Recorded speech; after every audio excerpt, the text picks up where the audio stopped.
Kalian tahu nggak, di balik setiap murid yang bisa baca, nulis, atau ngerti hitung-hitungan dasar, selalu ada sosok guru yang jungkir balik ngeladenin mereka di setiap harinya. Di kelas, guru itu kelihatan kayak pahlawan, sabar buat ngejelasin, rela ngulang materi berkali-kali, bahkan rela ngeluarin duit pribadi buat beli spidol atau fotokopian modul. Di kelas mereka hebat, iya gue akuin. Tapi begitu keluar dari ruang kelas dan masuk ke sistem pendidikan Indonesia yang super bobrok ini, mereka malah kayak nyasar di labirin yang dibikin sama negara sendiri. Guru yang di kelas kelihatannya gagah, tapi pas berhadapan sama aturan birokrasi, malah kelihatan kayak orang bingung yang kesasar. Coba kalian bayangin, tahun 2022, data Kemendikbud aja udah nyebut kalau ada lebih dari 2,3 juta guru di Indonesia dan sekitar 1 juta diantaranya statusnya masih honorer. Lo ngerti nggak maksudnya apa? Itu artinya hampir separuh tenaga pengajar di negeri ini digaji di bawah standar manusia normal. Ada yang cuma dibayar 300.000 sampai 1 juta per bulan, padahal mereka kerjanya itu full time. Iya, full time bro. Sementara di kota besar kayak Jakarta, gaji UMR-nya aja udah tembus 5 juta. Jadi kalau guru honorer masih digaji 500.000, itu sama aja kayak negara lagi bilang, kerja lo emang penting, tapi harga lo lebih murah dari tukang parkir. Tolol nggak sih? Masa guru yang kerja buat bikin anak orang pintar cuma dibayar pakai doa atau pahala doang? Mikir dulu dong kalau ngomong itu. Jangan asalnya polos terus ujung-ujungnya cuma klarifikasi minta maaf. Muak nggak sih kalian? Banggalah menjadi seorang guru, teman-teman sekalian. Jangan minder. Ya. Menjadi seorang guru itu mulia sekali. Ya. Halalan thayyibah. Ya. Rezekinya itu. Insya Allah. Maka itu jangan ikut-ikutan terhadap para pedagang. Emang tujuannya mencari uang. Sedangkan guru itu tujuannya mulia. Bagaimana memintarkan anak orang. Ya. Itu tujuannya, bukan cari uang. Kalau mau cari uang jangan jadi guru, jadi pedagang lah. Dan asal kalian tahu, sejak tahun 2002, konstitusi kita udah mewajibkan alokasi 20% APBN buat pendidikan. Lo kira duit segede itu kemana? Pemerintah menyiapkan anggaran belanja negara 2023 sebesar 3.061,2 triliun rupiah. Anggaran belanja di sektor pendidikan mendapatkan alokasi terbesar dalam APBN 2023. Dan tahun 2023, anggaran pendidikan di APBN tembus 612 triliun. Angka segede itu harusnya cukup buat bikin gaji guru merata, fasilitas sekolah naik kelas, dan kesejahteraan mereka bisa terjamin. Tapi kenyataannya, duit itu banyak yang kebuang buat proyek besar, birokrasi yang gemuk, dan program tolol yang lebih sibuk mikirin aplikasi baru ketimbang isi perut guru. Jadinya negara kayak sengaja tutup mata, sementara di lapangan, guru yang jadi korban sistem. Belum lagi banyak guru yang ada di Indonesia ini dicokokin beban administratif yang gila-gilaan. Alih-alih fokus ngajar, mereka dipaksa bikin laporan, absen digital, sampai isi dokumen yang gak ada hubungannya sama kualitas murid. Hasilnya murid makin gak ngerti apa-apa, guru makin capek, tapi kementerian bangga karena punya laporan data pendidikan. Dan jujur aja, ini tuh idiot banget sistemnya. Lo pikir guru bisa sedikit lega dengan kebijakan P3K atau pegawai pemerintah dengan perjanjian kerja? Enggak juga. Sejak program ini digenjot tahun 2021, ribuan guru honorer berharap bisa naik status. Tapi kenyataannya tes P3K lebih mirip permainan judi atau lotre. Banyak guru yang udah ngajar 10-20 tahun tetap gagal cuma gara-gara salah jawab soal teknis yang gak nyambung sama pengalaman mereka di lapangan. Lucunya ada guru yang baru lulus yang bisa langsung lolos. Nah terus keadilannya di mana? Yang ada justru sistem ini malah bikin yang senior makin frustasi dan yang junior malah ketawa miris. Lanjut lagi kalau kita ngomongin soal kualitas, data PISA 2022 udah nunjukin betapa kacaunya sistem kita ini. Faktanya Indonesia ada di peringkat 72 dari 81 negara buat literasi, matematika, dan sains. Setahun tuh berapa bulan? Setahun 12. 2 tahun berapa bulan? 20. Memang parah budak SMA ini matematika anak. Setahun 12 bulan, 2 tahun berapa?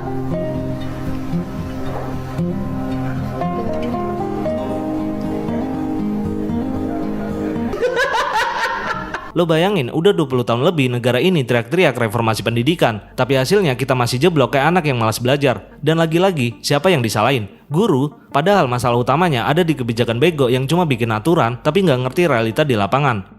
Gue sering mikir, gimana rasanya jadi guru di Indonesia? Lo bangun pagi, siapin materi, ketemu murid yang gak semuanya bisa fokus, lo tahan emosi, dan lo tetap berusaha ngajarin dengan sabar. Tapi pas pulang, lo harus ngitung duit receh buat bayar kosan, lalu lo buka berita, lihat tentang pejabat yang dapat tunjangan miliaran, atau proyek kementerian yang makan anggaran triliunan. Dan di titik itu lo sadar, sistem ini bener-bener bikin guru muak. Masalahnya bukan di guru yang gak kompeten, bukan juga di murid yang katanya generasi micin. Masalahnya ada di negara yang gagal menghargai profesi paling krusial buat masa depan bangsa. Dan kalau sistem ini terus dibiarkan, kita nggak usah mimpi punya generasi emas 2045 yang ada generasi bego permanen. Karena apa? Karena pabrik pencetak otak bangsa yaitu guru udah dilindas habis sama sistem tolol ini.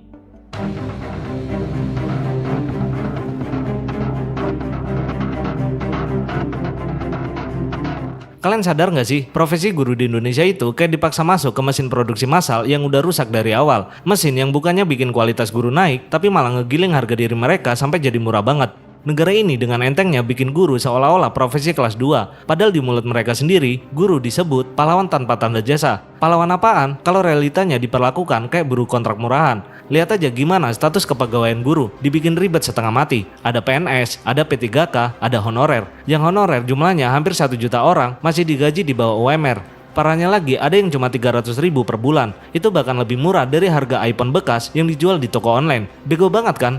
Negara kayak sengaja bikin kasta di dalam profesi guru. Yang PNS dapat gaji tetap plus tunjangan, yang P3K masih bingung soal masa depan kontraknya gimana, dan yang honorer ya udah dianggap kayak buruh recehan. Mesin ini jelas didesain buat bikin sebagian besar guru tetap murah dan gampang diganti. Nah, belum lagi drama rekrutmen P3K. Sejak tahun 2021, pemerintah bangga dengan bilang kami angkat ratusan ribu guru honorer jadi P3K. Tapi faktanya di lapangan, ribuan guru senior yang udah ngajar belasan tahun ternyata gagal cuma gara-gara sistem tes ini. Bayangin aja, ada guru yang ngajar 20 tahun di pelosok, tiap hari berhadapan sama murid yang susah banget diajarin. Tapi begitu pas dia tes online, yang isinya teori kaku dan teknis, mereka gagal. Sementara fresh graduate yang baru punya ijazah bisa langsung lolos.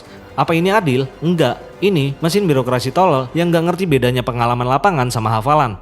Masalahnya makin parah kalau lo lihat beban kerja mereka. Guru itu bukan cuma ngajar, mereka dicekokin laporan administrasi, RPP, modul digital, absen online, dan sabrek sistem yang bikin kepala nyut-nyutan. Kayak tahun 2020-an, guru dipaksa adaptasi dengan platform daring, macam Merdeka Mengajar atau aplikasi absensi daerah. Tujuannya katanya buat transparansi, tapi nyatanya cuma bikin guru tambah capek, tambah stres, dan tambah sadar kalau sistem lebih percaya sama angka digital ketimbang realita di kelas. Ironisnya semua itu terjadi di tengah anggaran pendidikan yang tiap tahunnya gede banget. Tahun 2023 aja anggarannya sebesar 612 triliun dan di tahun berikutnya 2024 naik jadi 660 triliun.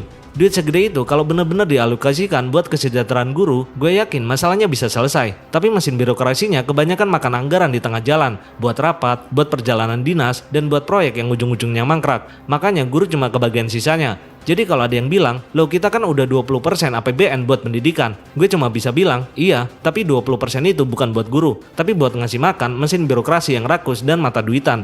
Efeknya murid makin gak respect sama guru. Lo pikir murid gak tahu kalau gurunya dibayar murah? Mereka lihat kok, gurunya harus nyambi ojek online, jualan pulsa, bahkan ada yang dagang kue demi nutup kebutuhan hidup. Secara nggak langsung, murid jadi nganggap guru itu profesi murahan. Lo bayangin aja, generasi yang harusnya menghargai ilmu, malah dapat pesan, ngajar itu pekerjaan bego, nggak ada duitnya sama sekali. Dan dari situ lingkaran setan kebodohan berulang lagi.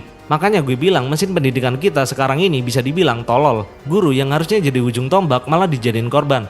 Mereka bukan cuma ditindas soal gaji, tapi juga dilecehkan harga dirinya lewat sistem yang rumit, kebijakan yang setengah hati, dan birokrasi yang rakus. Semua demi apa? Demi mempertahankan mesin yang udah lama rusak, tapi dipaksa terus jalan, walaupun outputnya cuma bikin profesi guru makin murahan.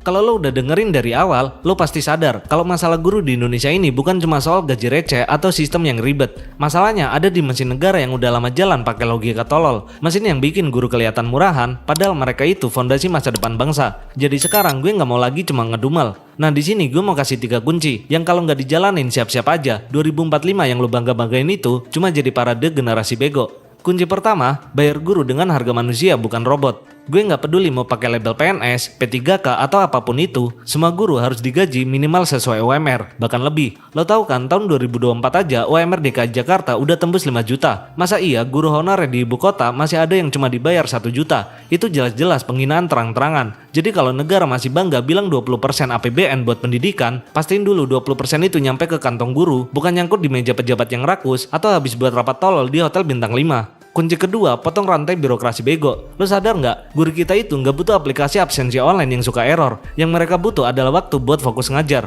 Jadi stop paksa guru jadi budak administrasi. Gue bilang kalau lo masih hobi bikin sistem yang bikin guru sibuk isi data ketimbang isi kepala murid, lo layak disebut idiot. Reformasi pendidikan itu bukan soal ngeganti aplikasi tiap menteri baru, tapi ngehargain waktu guru di kelas. Kunci ketiga, rombak mindset publik soal profesi guru. Selama masyarakat masih nganggap guru itu kerjaan murahan, ya udah, bakalan game over. Lo bisa punya kurikulum secanggih apapun, skor PISA bisa lo dongengin tiap tahun, tapi kalau guru tetap dilihat cuma sebagai tukang ngajar, bangsa ini nggak akan pernah maju. Jadi bikin profesi guru jadi impian, bukan pilihan terakhir buat orang yang nggak terima kerja di tempat lain. Gaji yang layak, status jelas, perlindungan kuat, itu yang akan bikin respect muncul. Lo mau murid lo pinter, ya hormati dulu yang ngajarin. Dan sekarang gue kasih deadline yang jelas, 2045. Pemerintah suka banget ngomongin Indonesia emas. Emas apaan kalau guru lo masih makan dari gaji 300.000? Kalau 3 kunci tadi nggak dijalanin sebelum 2045, jangan harap ada generasi emas. Yang ada generasi karatan. Generasi yang ngerti bikin konten TikTok, tapi bego kalau disuruh mikir kritis. Generasi yang gampang digoblokin propaganda, gampang ditipu politik, dan gampang diadu domba.